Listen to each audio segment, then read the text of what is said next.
Smoke on the Mountain, Digger Mains, and the revival of Shiner's Ridge. The morning fog rolled over the Smoky Mountains like a secret waiting to be told. It curled down into the valleys, whispered through pine branches, and wrapped itself around the faded storefronts of a town that time forgot.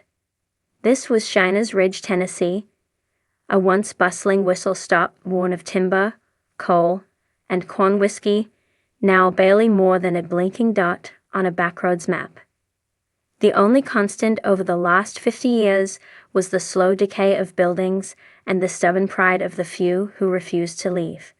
And one of those few was Digger Mains, a fifth-generation moonshiner, TV personality, and the unofficial mayor of nothing and everything.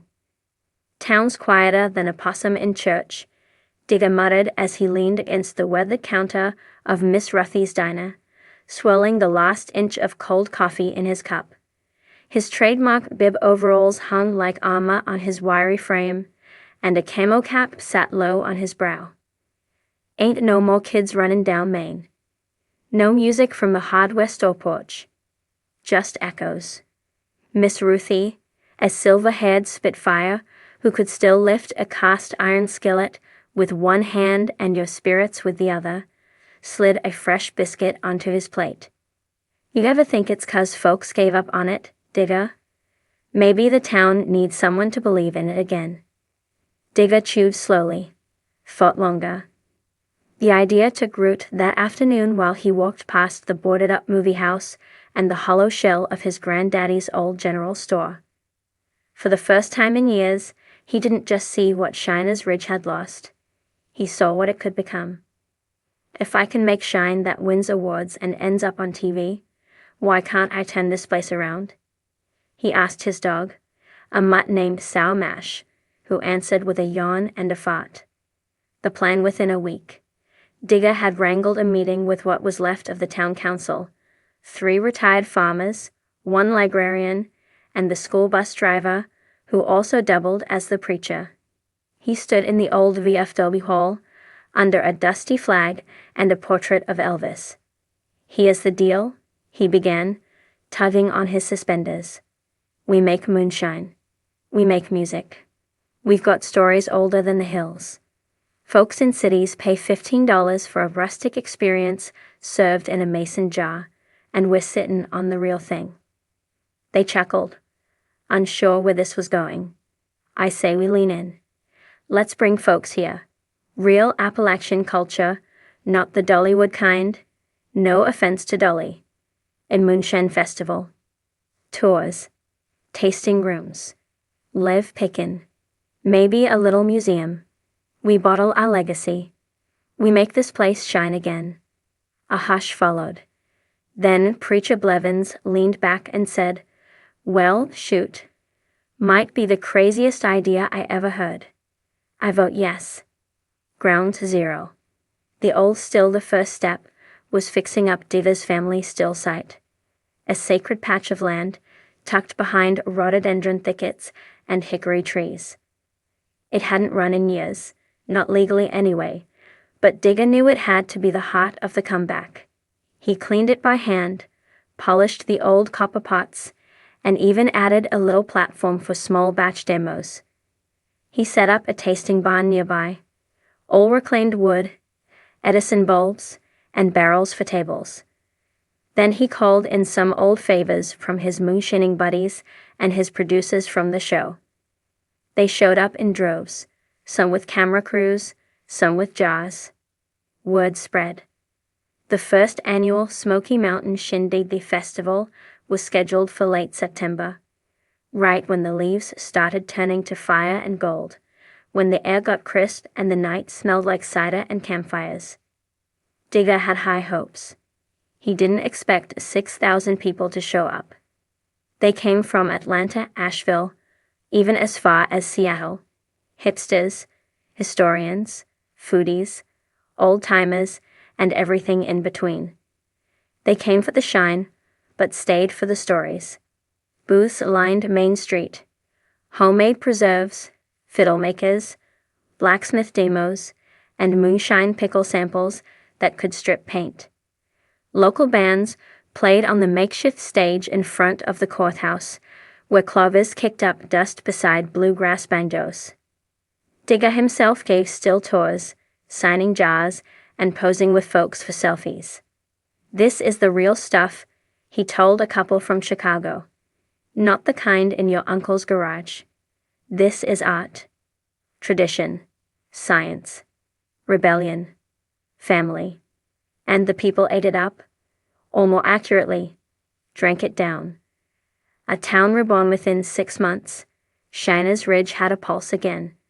A young couple from Knoxville opened a craft coffee shop in the old train depot. Miss Ruthie got new tile floors in her diner.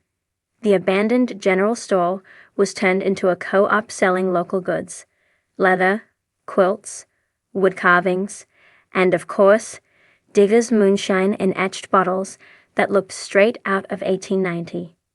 Even the kids came back. Lena Mae Cartwright, who'd gone to college in Nashville, returned to open a small live music venue.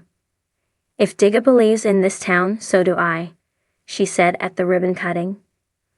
People Who Want Changes, a local activist group, the Appalachian Purity Council, accused Digger of selling out the heritage and turning moonshine into a theme park gimmick. They painted signs, picketed outside his tasting barn, and even tried to get the state to revoke his license. Responded the only way he knew how, with honesty and a little bite. He held a town hall, invited the critics, and stood up in front of God and everybody with a mason jar in one hand and a family photo in the other. This ain't exploitation. This is resurrection. This is honoring the past while building a future. I ain't turning our legacy into a joke. I'm bottling it, labeling it with pride, and sharing it with the world. That night, he poured a special batch called Reckoning Rye, and it sold out by morning.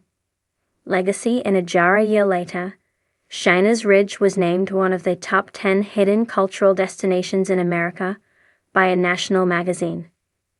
Property values doubled. A documentary crew came to film a piece on the revival. And Digger Maines? He still walked into Miss Ruthie's every morning like clockwork, took his usual seat, and nursed a black coffee while sour mash snored at his feet. "You done it, you old rascal," Ruthie said one morning, sliding him a biscuit shaped like the state of Tennessee. Digger just grinned.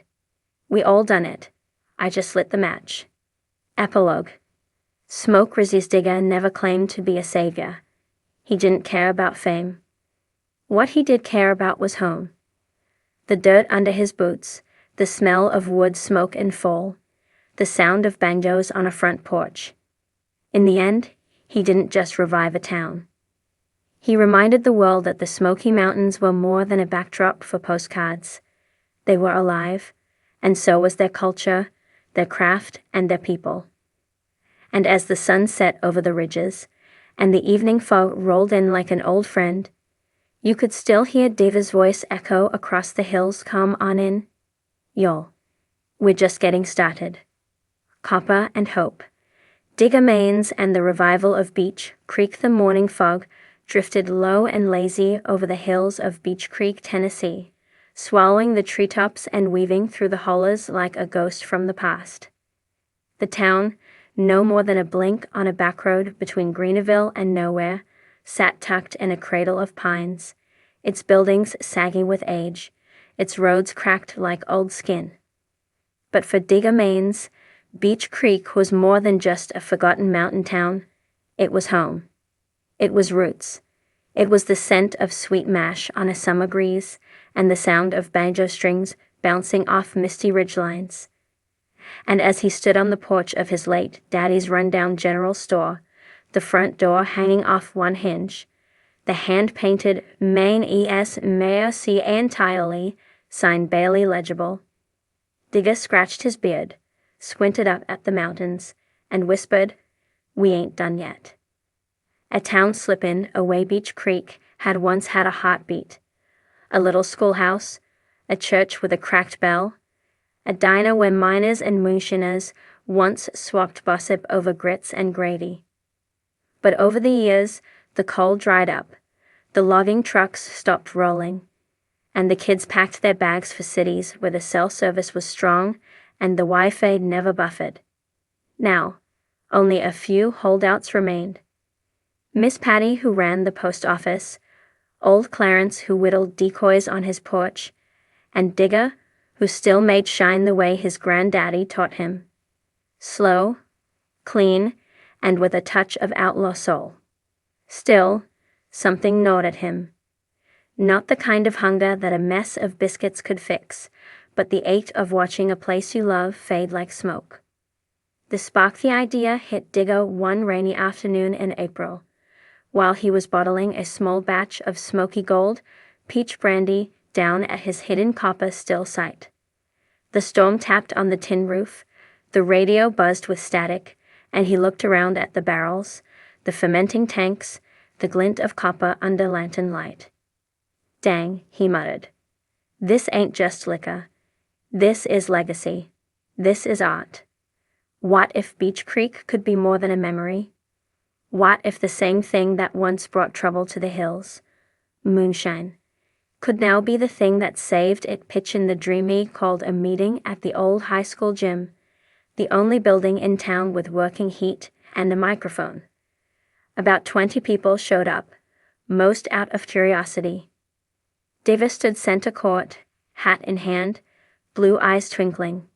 "Folks," he began, "I've been making shine my whole life. Ain't ashamed of it. But I'll tell you what. People from California to Carolina pay big bucks for a story in a jar. And we've got stories pouring out our ears up here." He laid it out plain. A moonshine and mountain heritage festival. A distillery open to tourists. Workshops on traditional crafts, blacksmithing, canning, pickling, even dulcimer lessons. He talked about food trucks, bluegrass jams, firefly tours, and cabin rentals. He even suggested rebuilding the general store as a shine and supper house, half tasting room, half cafe.